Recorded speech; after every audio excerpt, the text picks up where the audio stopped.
am 102 years old, and I am about to tell you a truth most people spend their whole lives avoiding, not because it is complicated, not because it is hidden, but because once you truly see it, you can no longer keep living the way you have been living.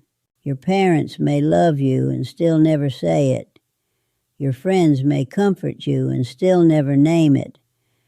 Your doctor may treat your body and still never touch it. And the smiling people in those self-help books usually wrap life in tidy little lessons because the real truth is harder to say out loud. I know, because I did not learn it at 20 or 40 or even 60. It took me 68 years, and by the time I understood it, life had already taken things from me I could never get back.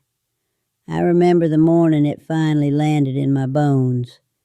It was 1992, late summer, just before sunrise. The house was quiet in that strange way houses get when everyone is asleep, but your mind is not. I was standing in my kitchen in my robe, holding a cup of tea I had forgotten to drink. The clock above the stove said 5:11. I remember that because I looked at it twice, almost as if the time itself was trying to tell me something. I walked to the sink and stared out the window, but all I could really see was my own reflection in the glass. And for a moment, I just stood there, looking at that woman. She looked tired, not the kind of tired that comes from one bad night of sleep, not the kind that a weekend fixes. She looked like a woman who had been giving pieces of herself away for so long that she no longer knew what it felt like to belong to herself. And the thought that came to me was so simple, so quiet, and so devastating that I actually had to sit down. I've spent my whole life waiting for things to settle down, waiting for people to change, waiting for the children to grow up, waiting for more money, waiting for less stress, waiting to feel ready, waiting to feel worthy, waiting to finally begin living. And there I was, 68 years old, standing in a kitchen full of perfectly ordinary things, realizing that I had built my whole life around the idea that my real life was still going to start later. That was the truth. The truth most people avoid is this: we keep postponing our lives as if we have an endless supply of tomorrows. I did it for decades. When I was young, I thought life would announce itself in some grand way.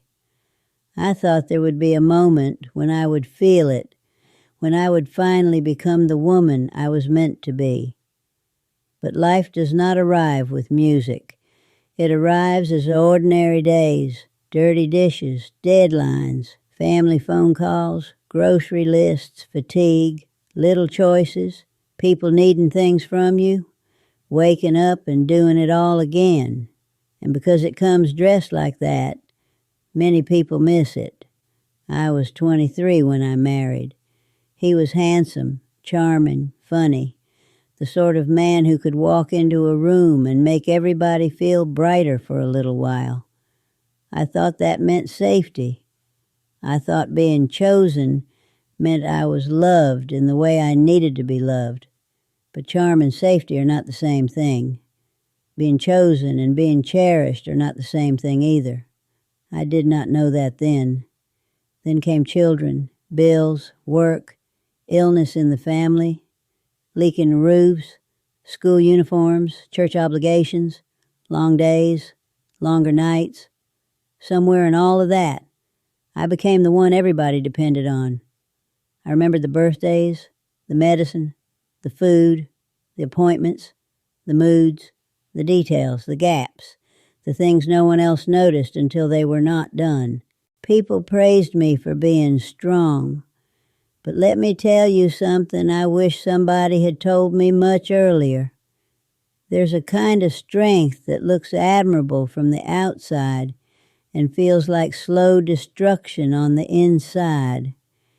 It is the strength of the woman who can keep smiling while she is hungry for rest. The strength of the person who can keep showing up while quietly falling apart. The strength of someone who has learned to call exhaustion normal. That kind of strength nearly stole my whole life. My body was warning me long before I was willing to listen. In my 30s, it was headaches. In my 40s, poor sleep. By my 50s, I was waking up tired and going to bed tired. My stomach was almost always unsettled. My shoulders stayed tight for years.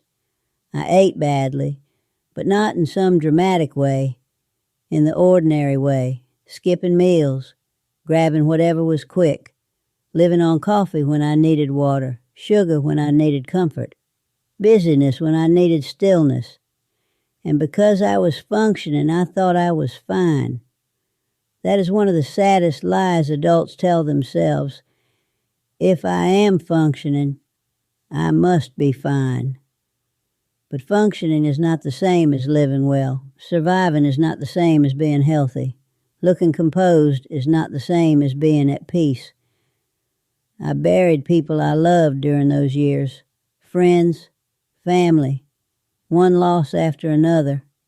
And every funeral seemed to leave the same questions behind me like a shadow. What are we all doing with the little time we have? Why do we keep living as though life will wait for us to finish everything first? The older I got, the more I saw it everywhere. People postponing joy until retirement, postponing rest until burnout, postponing honesty until the relationship was already hollow, postponing health until the body had become a warning siren. We are such strange creatures. We treat our lives like drafts. We keep thinking there will be time later to become more honest, more present, more alive. But later is not promised, and later is not always kind. That morning in 1992, sitting at my kitchen table with my cold tea and my aching back, I realized I had spent most of my life being available to everyone except myself.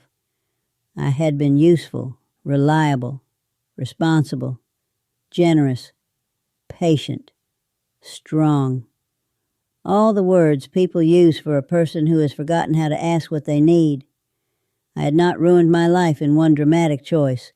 I had abandoned it politely, daily, quietly, respectably. That realization broke my heart, but it also saved me. Because once I saw it, I could not unsee it. Once I understood that no one was coming to hand me permission to care for myself, something in me changed. Not overnight, not all at once, but truly. I started walking every morning. That sounds small, I know. But do not underestimate small things done faithfully. At first I walked slowly, just around the block. Some mornings I almost talked myself out of it. Some mornings my knees hurt. Some mornings my mind felt heavy before I even reached the end of the driveway. But I kept going, and slowly I began returning to myself. I noticed the morning air again. I noticed birds. I noticed how different the world felt before everybody's demands had entered the day. My breathing deepened. My sleep improved. My thoughts stopped feeling like they were chasing one another in circles. Then I changed how I ate, not to punish myself, not to become thin, not to impress anyone. I ate to support the life I still had left. More real food, eggs, oats, greens, beans, fruit, soup, fish when I could get it. More water, less sugar, less mindless eating just because I was too worn down to think clearly. I stopped asking food to solve pain that only honesty could solve. I also began simple strength exercises in my kitchen. A chair, a countertop, 2 bottles of water. I had no audience, no special outfit, no miracle program. Just a growing understanding that if I wanted to age with dignity, I needed to protect my muscles, my balance, and my independence. And that mattered. It still matters. At 102, I can tell you that strong legs are freedom. Good balance is confidence. Movement is not punishment. It is one of the ways we tell the body, I still intend to live in you well. But the deepest healing was not physical. It was emotional. I started saying no. I started admitting when I was tired. I stopped calling chaos normal.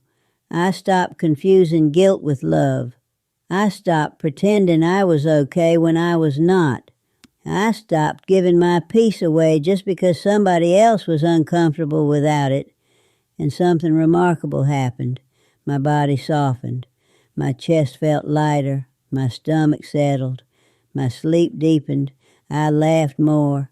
I cried more honestly, too. I realized that health is not just what you eat.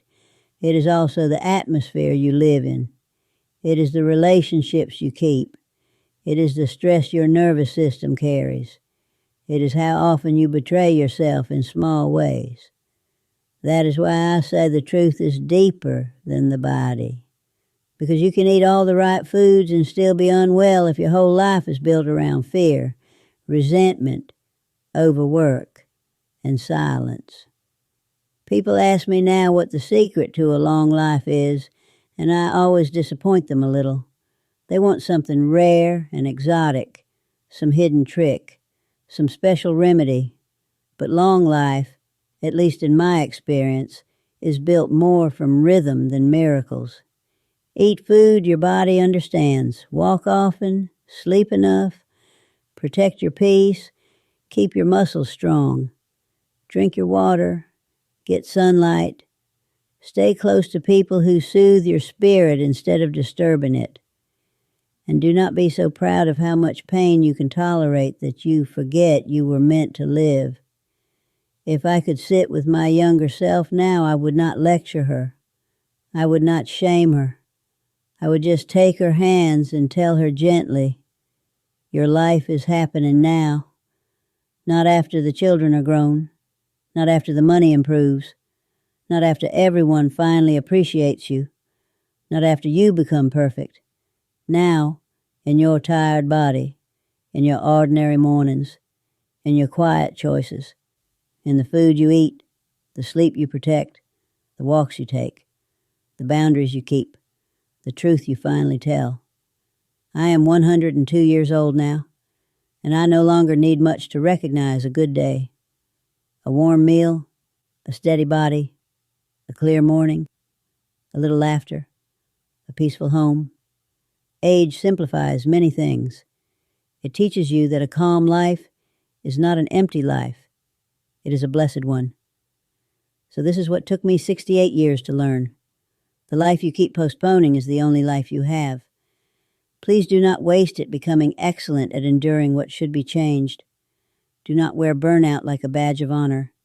Do not abandon yourself so quietly that nobody notices, not even you. Start small. Start honestly. Start now. Because one day, if you are fortunate, you will be old too. And when that day comes, I hope you do not look back the way I did that morning in 1992, with grief for all the years you kept waiting to begin. I hope you look back and say, I saw it sooner. I chose sooner. I cared for my life while it was still unfolding. And that, my dear, is how a person does not just grow old. It is how a person truly lives.